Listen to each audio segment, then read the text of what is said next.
فہیمہ بھی بتا رہی تھی کہ اتنی ینگ ایج میں اس نے یہ سب چیز دیکھی، ہسبینڈ کو 2 دفعہ ہارٹ اٹیکس، چھوٹے بچے، کتنے سال کے ہوں گے اس وقت تمہارے بچے؟ بس بچے، میں کہتی ہوں میرے ساتھ ساتھ بچے بھی شاید اللہ تعالیٰ ان کو ٹف بنا رہے ہیں، وہ دیکھ رہے ہیں سب کچھ کہ کس طرح سنبھالنا ہے، کیا کرنا ہے. تو جب پھر اس دوسرے ہارٹ اٹیک کے بعد پھر تمہاری ایک جدوجہد شروع ہو گئی؟ میری جدوجہد شروع ہو گئی. پھر میں لے کے گئی ہاسپٹل سے، لے کے آئی لیکن میں کنٹینیوسلی ان کو ہی بول رہی تھی. میں نے کہا فیصل آپ تھیراپی کروائیں، آپ پلیز تھیراپی، کیونکہ ان کو ڈپریشن بھی کھایا جا رہا ہوگا نا اندر ڈپریشن، کیونکہ آپ اتنا بیمار ہو جاؤ گے. آپ اتنے فٹ، جو اتنا فٹ انسان تھا جس کے لیے ڈانس کیا تو فلور پہ فلور ٹوٹ جائے گا، وہ نہیں تھکے گا، ایسا انسان. اور وہ انسان، میں بولتی تھی فیصل پلیز آپ اپنی تھیراپی کروا لیں میرے لیے، بچوں کے لیے پلیز کروائیں. وہ کہتے نہیں میں تھیراپی تو کرواؤں گا ہی نہیں. ہمارے کانسیپٹ نہیں ہے نا یہ، ایکچولی ہمارے پاکستان میں کانسیپٹ نہیں ہے، کانسیپٹ بھی نہیں ہے کہ آپ نے سائیکیٹرسٹ کے، سائیکالوجسٹ کے پاس جانا ہے، دوائیاں لینی ہے. جانا چاہیے، جانا چاہیے، بہت ضروری ہے، فرق پڑتا ہے، بہت فرق پڑتا ہے. تو وہ نہیں کروایا انہوں نے. پھر ان دی اینڈ ابھی ٹھیک ہونا شروع ہو گئے تھے، اور اسی بار ٹھیک ہونا شروع ہو گئے 2 ہارٹ اٹیکس کے بعد. تو تم لوگوں کو لگا کہ سب صحیح ہو جائے گا؟ ہاں سب صحیح ہو جائے گا مجھے لگا. تو میں عمرہ کر رہی تھی، تو میں نے فیصل کو بولا، میں نے کہا فیصل میں نے تمہارا خواب بھی دیکھا ہے کہ میں ایک چیز نا مار رہی ہوں. میں نے کہا میں نے سب بس مار دیا ہے، اب تم ٹھیک ہو جاؤ گے، اب سب ٹھیک ہو جائے گا انشاءاللہ. میں وہاں سے ہی فیصل کو کال کر کے بتا رہی ہوں. اور بس چکر آئے فیصل کو. اب دیوار سے سہارا لیا، ایک بڑا سا پلر پیٹ پہ گرا ہے، اور اندر پھر وہ انٹسٹائن ڈیمیج ہوگی. یعنی ہارٹ اٹیک وغیرہ سے نہیں کچھ بھی نہیں ہوا، وہ قدرتاً کی موت، ان کی موت اور کا ان کے وقت اپنے تھا. گھر میں، ان کے اپنے گھر میں فینٹ گرے رہے. پھر چکر آ گیا ہوگا اور وہ کہیں سے گرے ہوں گے، کوئی چیز گری ہے. چکر آئے تھے کیونکہ ہارٹ پیشنٹ تھے نا. کیسے گرا؟ کیا چیز؟ دیوار، پوری دیوار تھی نا، اس سے سہارا لیا کیونکہ ہلکے سے چکر آئے. ہارٹ پیشنٹ تو تھے، اس سے سہارا لیا تو پورا جو ٹائل تھا وہ اکھڑ گیا. وہ اکھڑ کے پیٹ پہ گر گیا. اتنا بھاری، مطلب 40-50 کلو کا وہ ہوگا. بہت ہیوی تھا وہ. امپاسبل ہے وہ اکھڑ جاتا وہاں سے، امپاسبل تھا.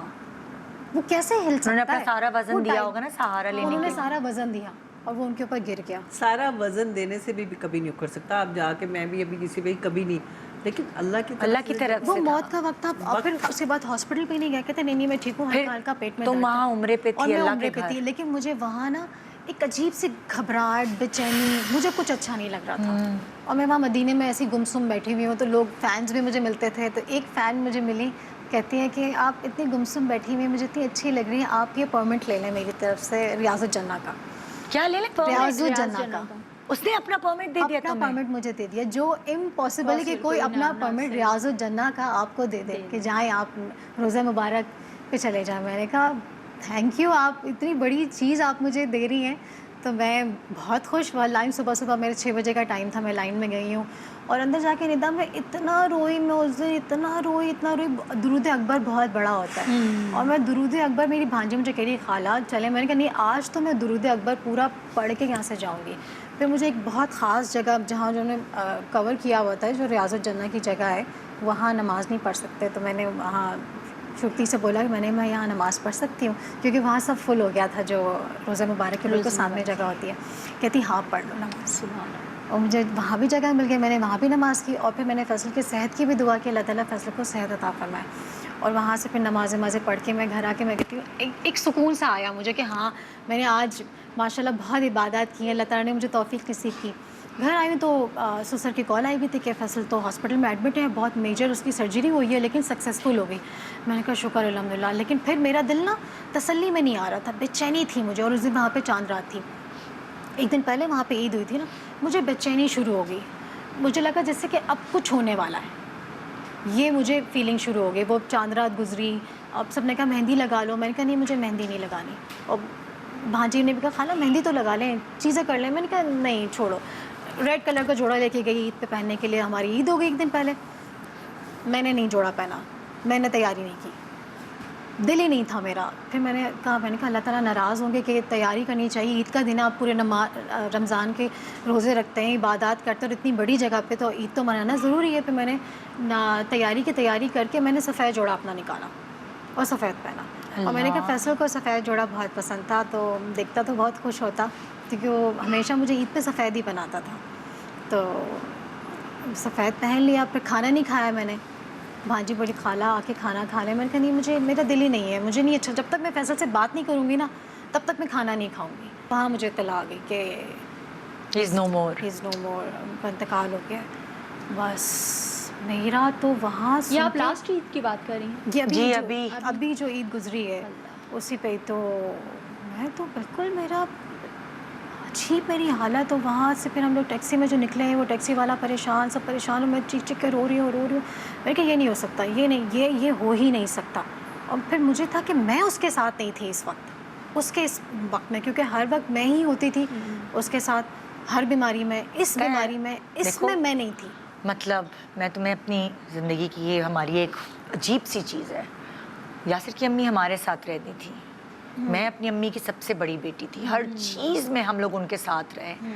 لیکن اللہ تعالیٰ کی طرف سے ہوتا ہے, جب آپ کسی کے جانے کا غم برداشت شاید نہیں کر سکتے نا, اللہ تعالیٰ آپ کو وہاں موجود ہی نہیں رکھتا. بالکل صحیح بات. یاسر کی امی ہمارے ساتھ رہتی تھیں اور ان کے انتقال پہ ہم نہیں تھے.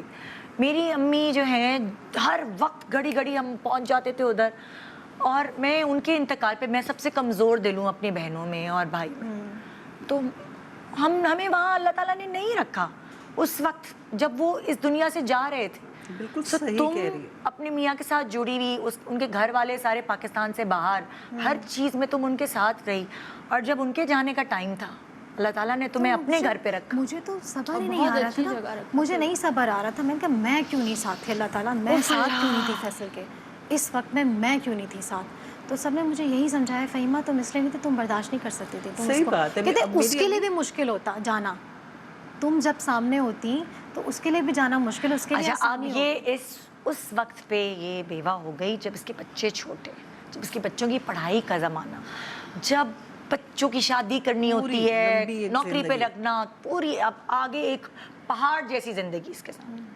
لیکن جب میں اس کے پاس افسوس کرنے گئی تھی تو میں دیکھی تھی اس کی ہمت, کہ اس نے کہا مجھے ان کے لیے کھڑے ہونا ہے. میں کیسے ہمت دلاتے ہیں بھی بچے, آپ کو بڑا اسٹرانگ بناتے ہیں. حرم میں جو میں نے اللہ سے دعا کی نا, وہیں خانہ کعبہ کے سامنے بالکل میں ٹوٹی ہوئی تھی. میں نے کہا اللہ تعالیٰ اب میں ہی ماں اور میں ہی باپ ہوں اپنے بچوں کے لیے, آپ مجھے زندہ رکھیں اور مجھے طاقت دیں.